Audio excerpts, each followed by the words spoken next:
Bienvenue dans cette vidéo de day trading sur le marché des actions américaines, du day trading dans une journée de correction. Bon, c'est à peu près ça depuis quasiment plus d'une semaine, dans une journée de correction sur les marchés des actions américaines.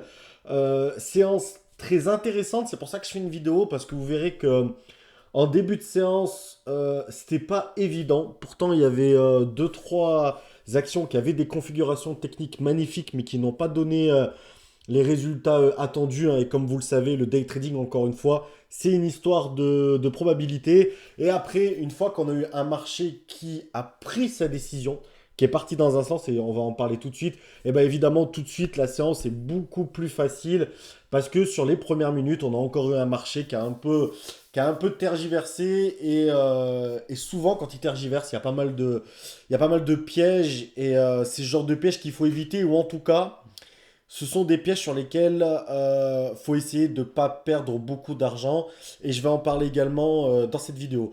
Du coup, avant de commencer, merci beaucoup à tous ceux qui s'abonnent, à tous ceux qui commentent, à tous ceux qui likent la vidéo. Ça m'encourage à toujours essayer de vous apporter un maximum de valeur.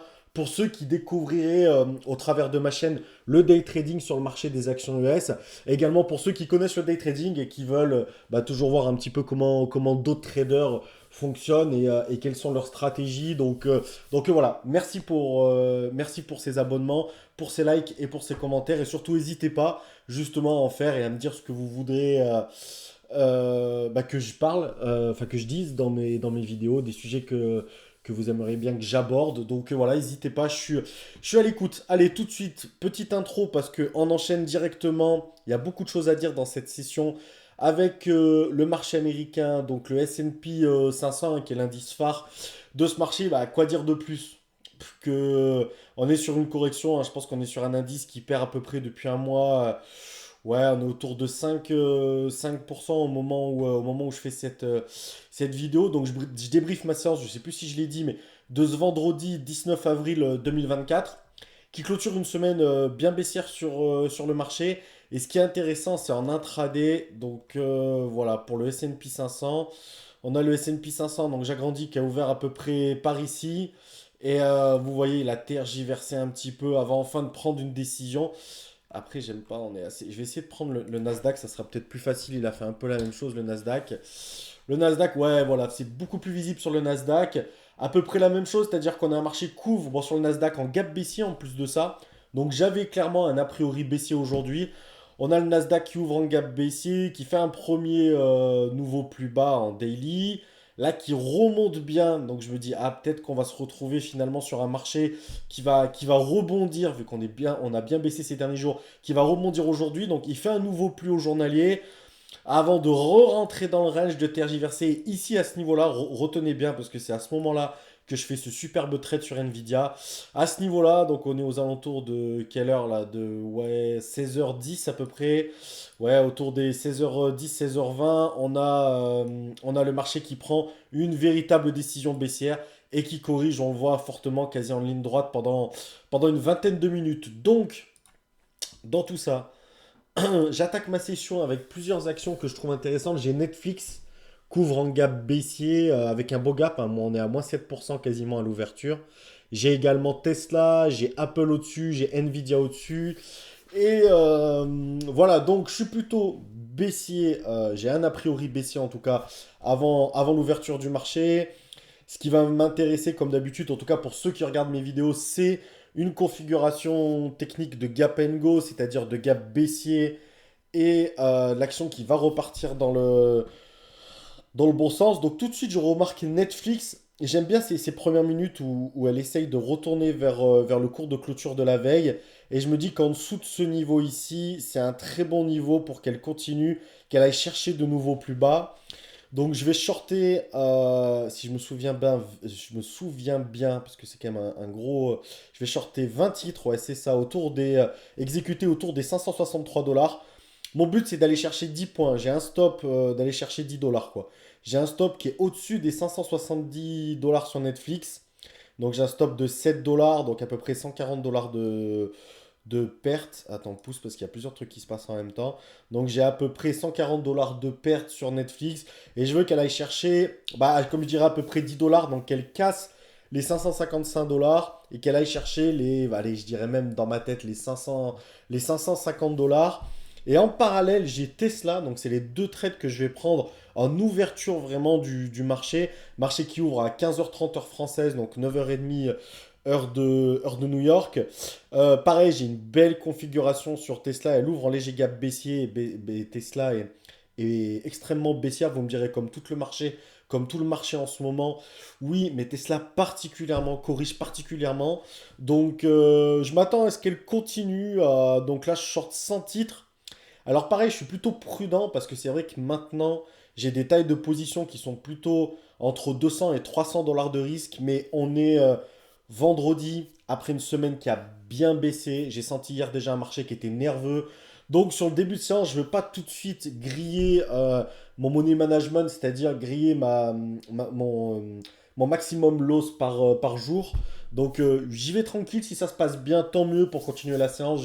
Je commence avec des trades positifs, c'est toujours bon pour la confiance. Et si ça se passe mal, tant pis, parce que je ne me suis pas coulé. C'est des trades où je perds moins de 200 dollars, là, typiquement. Sur Tesla, en tout cas, au début, dans l'idée, c'est de shorter donc sans titre, qu'elle aille chercher les 147,50 $, voire même les 147 dollars. Donc, j'ai un stop pour moi qui est large dans un premier temps, qui est au-dessus des 150 dollars. Donc là, je risque 150 dollars pour aller chercher 150 dollars.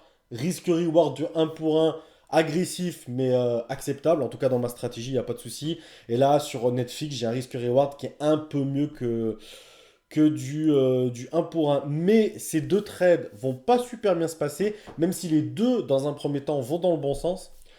Que ce soit Tesla d'ailleurs ou Netflix.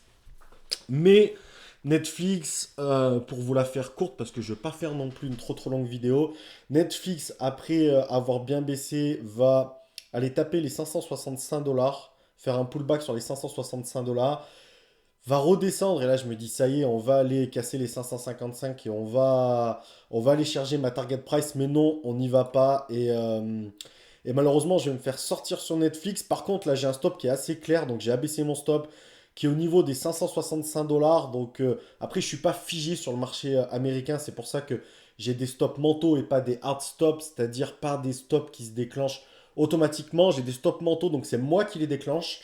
C'est important parce que je ne veux pas me faire en fait piéger par la volatilité. Donc voilà, je dirais qu'autour des 566, 567 dollars, je dégage si je vois que l'action remonte et surtout si je vois, et pour rappel, c'est ce qui s'est passé, que le marché remonte bien. Et si vous vous souvenez, le marché en début de séance, après être descendu, il remonte et va même chercher un nouveau plus haut, notamment sur le Nasdaq où est côté Tesla et peut-être Netflix également. Je suis pas sûr de ça, mais Tesla oui. Donc, c'est ce qui fait que, j'ai déclenché mon stop plutôt que prévu sur Tesla, où je perds 100 dollars parce que j'ai un marché qui confirme plus la tendance baissière. J'ai un marché qui, au contraire, remonte, casse et donc va sur des nouveaux plus hauts journaliers. Et je me dis, bon, bah finalement, c'est peut-être un marché de rebond. Je vais pas en rester en position si j'ai pas le marché avec moi. Ça, c'est très, très important. Donc, voilà, je préfère sortir sur Tesla. Et Netflix, par contre, j'ai mon stop technique et je vais pas hésiter à sortir vu justement la configuration du marché à ce moment-là. Et même si là j'ai des espoirs quand même que ça y aille encore, mais voilà, il va ranger autour des 565 dollars et il va sortir. Et je crois que je vais perdre à peu près du coup une centaine de dollars également. Si je me trompe pas. Ouais, il redescend encore un peu. Et là, regardez ce qui se passe sur Tesla. En même temps que le marché, vous l'avez vu, une fois qu'il a atteint un nouveau plus haut, je devrais vous le mettre d'ailleurs. Ouais, je le ferai dans la prochaine vidéo. Vous mettre de temps en temps un petit rappel du marché où on en est. Mais voilà, on est à un moment où on a le marché américain qui réintègre le range. Donc je me dis, peut-être un piège aussi, entre guillemets. On a un marché qui va finalement descendre. Et j'ai Tesla en plus qui revient vers ses plus bas. Et je vais prendre le trade sur Tesla. Elle a peut-être un peu têtu d'ailleurs sur Tesla. Je pense. J'aurais peut-être dû attendre qu'elle casse au moins les 148 dollars. Donc bon, je suis sorti sur Netflix, vous l'avez vu, avec 96 dollars de perte. Donc encore une fois, je perds beaucoup moins que mes pertes autorisées par trade, parce que là, je suis entre 200 et 300 dollars de risque à peu près. Et sur Tesla, ben, je vais m'entêter un petit peu. Voilà, je vais m'entêter un petit peu. Je pense que je me positionne un peu tôt, même si encore une fois, elle va aller chercher un nouveau plus bas Tesla. Mais on est encore dans un marché. C'est là que j'aurais dû. Parce que sur le début de séance, quand on a des configurations fortes de gap and go, même si le marché remonte un petit peu, etc., c'est pas dramatique sur les 5-10 premières minutes. Passer les 5-10 premières minutes, c'est super important sur le marché américain de se fier à l'indice et d'essayer de trader dans le sens de l'indice. C'est quand même l'indice qui donne la tendance. Et je pense que j'ai pas bien fait sur Tesla justement, c'est que j'aurais dû attendre que le marché vraiment prenne une véritable décision, même si ça n'a pas été évident. Il allait chercher des nouveaux plus bas, il est vite remonté. Il est allé chercher des nouveaux plus bas, il est vite remonté avant véritablement de bien descendre comme je vous l'ai montré en début de vidéo. Et voilà, je pense un trade sur Tesla qui est un peu précipité. Et donc on va avancer parce qu'après, le plus important va être sur Nvidia en haut. Donc je commence à vous le montrer. Le trade, magnifique trade que je fais sur Nvidia qui est donc sur votre graphique en haut à gauche. Et je vais avancer un petit peu. Donc voilà, la Nvidia, si ça se rapproche de son plus bas du jour, à savoir les 830 dollars, avec un marché qui confirme enfin sa tendance baissière, je me positionnerai, alors au départ tout doucement, c'est-à-dire que je vais me positionner avec 20 titres. Et d'un coup, quand je vois qu'on a une vraie confirmation, je vais drastiquement renforcer ma position et on va en parler juste après. Oula, je suis allé un peu vite. C'est vrai que ça. Voilà. Moi, j'ai Tesla là, à ce moment-là qui est toujours où je suis toujours dessus. Hop, voilà. Alors, positionnement. Je me positionne de manière assez faible au début, seulement 20 titres. Pour plusieurs raisons. Un, parce que je veux pas non plus trop me faire piéger. Je veux avoir la latitude. L'action peut casser les 830, remonter vers les 835 dollars, voire les 837 avant de redescendre. On a un marché nerveux. Donc, de un, il faut que je laisse beaucoup plus de latitude. De deux, on a eu plusieurs fois un marché qui a cassé des nouveaux plus bas avant de bien rebondir. Là, je veux vraiment avoir une vraie confirmation et voir que le marché descend. Et chose importante, que les deux marchés cassent les plus bas en même enfin que les deux indices cassent leurs plus bas en même temps, ce qui était le cas à ce moment-là sur le S&P 500 et sur le Nasdaq. Et là, c'est un signe fort qu'on a une tendance baissière qui se dessine. Donc, je suis plutôt prudent sur les premières minutes de mon trade. Et une fois que j'ai cette grosse conviction, là, je vais véritablement charger le trade. En plus, ça me dessine pour moi un stop intéressant au niveau des 832,50 $. Et là, je vais commencer à renforcer, je vais vous le dire. Là, je vais bientôt sortir sur Tesla d'ailleurs également. Là, voilà le marché qui est descendu, donc je renforce pas à ce moment-là. Mais par contre, si j'ai un retour sur les 830 dollars, je trouve que c'est une aubaine parce que souvent, ce qui était aujourd'hui son support se transforme en résistance. Donc là, voilà, je décide de renforcer à ce moment-là. Je suis sorti sur Tesla parce que je vais déjà parce que Tesla, bah, vous le voyez un petit peu le haut de l'action sur votre graphique en bas à droite. Déjà n'a pas du tout apporté satisfaction, même dans un marché qui casse des nouveaux plus bas, elle y va pas. Donc aujourd'hui, Tesla ira pas chercher, en tout cas sur cette matinée aux US, enfin, des nouveaux plus bas, les 147 dollars. Nvidia, elle, oui, et donc je pense qu'elle peut superbement accompagner ce mouvement. Donc là, je renforce ma position à 800, de 130 titres supplémentaires. Donc je suis à 500, oh, j'ai du mal, excusez-moi. Je suis à 150 titres en position. J'ai un stop très clair au-dessus des 832 dollars. Donc là, c'est un gros trade à mon niveau. Parce que je risque environ, je dirais, ouais, 400-450 dollars de grosse conviction pour moi.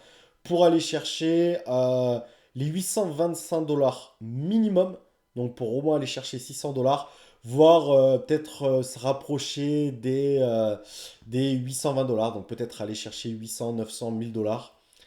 Ce serait un bel objectif dans un premier temps. Après, je ne veux pas me montrer trop gourmand parce qu'encore une fois, on a un marché qui est nerveux et donc on a un marché qui redescend et qui va chercher des nouveaux plus bas, qui me fait du coup un trade magnifique sur Nvidia, vraiment un trade chargé parce que j'avais là j'avais toutes les planètes alignées, des nouveaux plus bas sur Nvidia, sur le Nasdaq, sur le S&P 500, une confirmation de tendance.